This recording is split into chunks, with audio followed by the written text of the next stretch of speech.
دوستو، اللہ کے نبی صلی اللہ علیہ وسلم کے گستاخ کا جو ابو لہب ہے اور اس کا بیٹا عتبہ ہے، اس کا کیا انجام ہوا۔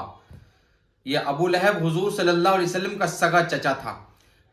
آپ صلی اللہ علیہ وسلم نے اللہ کے حکم کے مطابق مکے کے کافروں کو، مشرکوں کو صفا پہاڑی پر جمع کیا اور جمع کر کے سب کو اللہ کی طرف بلایا۔ فرمایا قولوا لا الہ الا اللہ تفلحوا، ایک اللہ کے معبود ہونے کی گواہی دے دو، تم کامیاب ہو جاؤ گے۔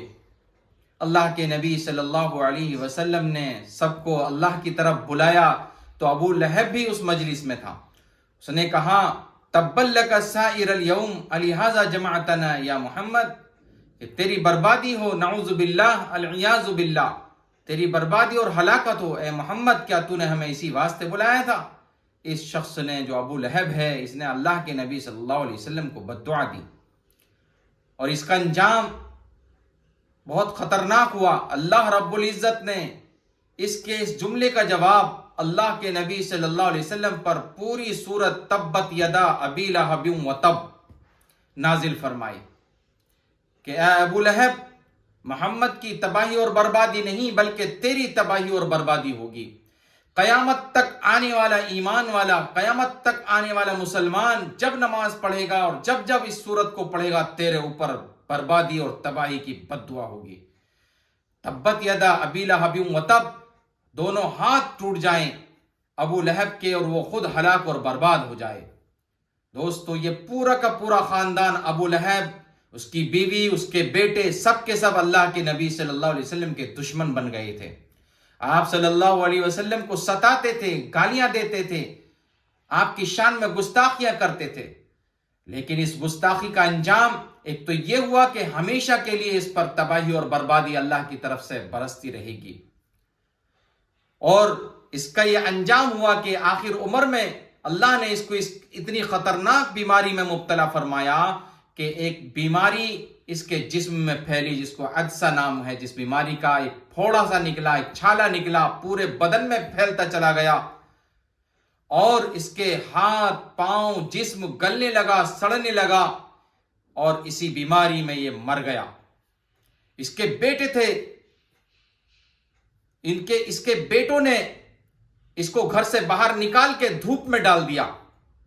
کئی دن تک یہ سڑتا رہا، گلتا رہا، مرنے کے بعد بھی اس کے بچوں نے اس کو دفنایا نہیں، کوئی ہاتھ لگانے کو تیار نہیں تھا۔ یہ اللہ کے نبی صلی اللہ علیہ وسلم کی شان میں گستاخی کا انجام ہے۔ اور پھر جب یہ دیکھا، لوگوں نے تانے دیے، ملامت کی کہ اپنے باپ کو ایک گڑھا کھود کر دبا نہیں سکتے ہو تم، تو چند حبشی نوجوانوں کو پکڑا، گڑھا کھدوایا۔ ان نوجوانوں نے بھی، ان لڑکوں نے بھی پیسے لے کر اس کو ہاتھ نہیں لگایا، بڑے بڑے ڈنڈے لیے، بانس لیے اور اس سے دھکیل کے اس کو ایک گڑھے میں ڈال دیا، اور اوپر سے اس کے بچوں نے اور لوگوں نے پتھر ڈال کے ایسے ہی اس کو گڈھے میں ڈال کے دفن کرا۔ اور اس کا جو بیٹا تھا عتبہ، اللہ کے نبی صلی اللہ علیہ وسلم کی شان میں گستاخیاں کرتا تھا۔ ایک مرتبہ ابو لہب اور یہ عتبہ ملک شام کا سفر کر رہا تھا، تجارت کی غرض سے جانے والا تھا، تو اپنے باپ سے کہتا ہے عتبہ کہ ابھی رکو ذرا، میں محمد کے پاس جاتا ہوں، محمد کو کچھ سنا کے آتا ہوں اور محمد کے اللہ کو کچھ سنا کے آتا ہوں۔ آیا، اللہ کے نبی صلی اللہ علیہ وسلم کے سامنے کھڑا ہوا، اللہ کے بارے میں غلط باتیں کہیں، نبی صلی اللہ علیہ وسلم کی شان میں گستاخیاں کی، برا بھلا کہا اور چلا گیا۔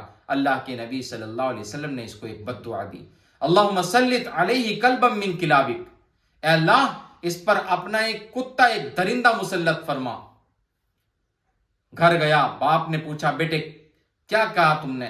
کہ میں نے اس طرح سے نبی کی، محمد کی شان میں گستاخیاں کی اور اس کے رب کے، اس کے اللہ کے شان میں گستاخیاں کی ہیں۔ تو پھر کیا ہوا کہ محمد نے مجھے ایسا کہا، اللہم سلط علیہ کلبا من کلابک۔ اللہ کے نبی صلی اللہ علیہ وسلم کی بد دعا کو ابو لہب بھی جانتا تھا۔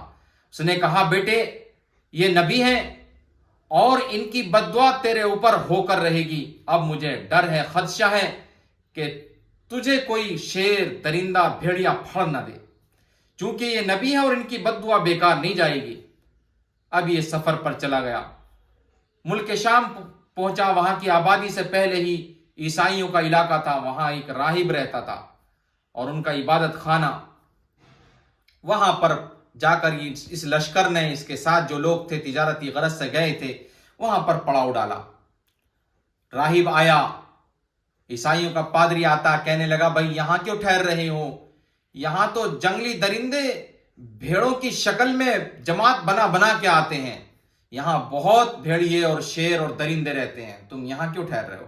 بولے بھائی اب تو ہم یہاں پر سب کے سب ٹھہر گئے ہیں، اور کہاں جائیں؟ کہا کہ بھائی اپنے ساتھیوں سے کہا ابو لہب نے کہ بھئی میرے بیٹے کی حفاظت کرنا، اس کو محمد نے بد دعا دے رکھی ہے، مجھے ڈر ہے کہ کہیں اس کے ساتھ میں کوئی غلط حادثہ پیش نہ آ جائے۔ سب لوگوں نے سامان کو جمع کرا اور اپنے سامان کا ایک بڑا سا ٹیلا سا بنایا اور ایک بڑا سا تخت، اونچا سا تخت سا بنایا، اور اس پر اس کے بیٹے کا بستر لگایا گیا۔ سارے لوگ چاروں طرف پہرا دینے کے لیے اس کے آس پاس بیٹھے، سو گئے۔ شیر آتا ہے، سب کو سونگتا ہے، سونگتا پھرتا ہے، کسی کو کچھ نہیں کہتا، پیچھے جاتا ہے، اپنی پچھلی ٹانگوں سے کود کر اس ٹانگ پہ، اس بستر پہ پہنچتا ہے جہاں اس کا بیٹا سو رہا تھا، اور سونگنے کے ساتھ ہی اس کے بیٹے کا سر کو چباتا ہے، اس کو پھاڑ ڈالتا ہے۔ جب دیکھا اتنی دیر میں بھیڑی، اس نے، شیر نے کام تمام کر دیا تھا، اس کے بیٹے کو ختم کر دیا تھا۔ اس نے کہا اٹھ کر کہ ہاں میں تو پہلے ہی کہہ رہا تھا کہ محمد کی بد دعا بیکار نہیں جاتی ہے، اور میرے بیٹے کو اس نے بد دعا دی تھی۔ تو دوستو یہ انجام ہوا اللہ کے نبی صلی اللہ علیہ وسلم کی شان میں گستاخی کرنے والوں کا۔ اور بہت سے واقعات ہیں کہ جنہوں نے اللہ کے نبی صلی اللہ علیہ وسلم کی شان میں گستاخیاں کی ہیں، ان کا دنیا ہی میں عبرتناک انجام ہوا ہے۔ آج جو لوگ کر رہے ہیں اللہ کے نبی صلی اللہ علیہ وسلم کی شان میں گستاخیاں، ان کا بھی عبرتناک انجام اپنی آنکھوں سے دیکھ لینا، اور ان کے ساتھ کیا حشر ہوگا یہ بھی دوستوں اور بزرگوں اپنی آنکھوں سے دیکھ لینا۔ یتی نرسنگھا ننگ ہو یا کوئی بھی ہو، خدا کے عذاب سے بچ نہیں سکتے ہیں، انشاءاللہ ان پر بھی اللہ کا عذاب مسلط ہو کر رہے گا۔ اس ویڈیو کو، اس پیغام کو دور تک شیئر کریں کہ اللہ کے نبی صلی اللہ علیہ وسلم کی شان کیا ہے، اور آپ صلی اللہ علیہ وسلم کی شان میں گستاخی کرنے والوں کا کتنا خطرناک عبرتناک انجام ہوا۔ صدقہ جاریہ سمجھ کر اس ویڈیو کو شیئر کریں۔ جزاک اللہ۔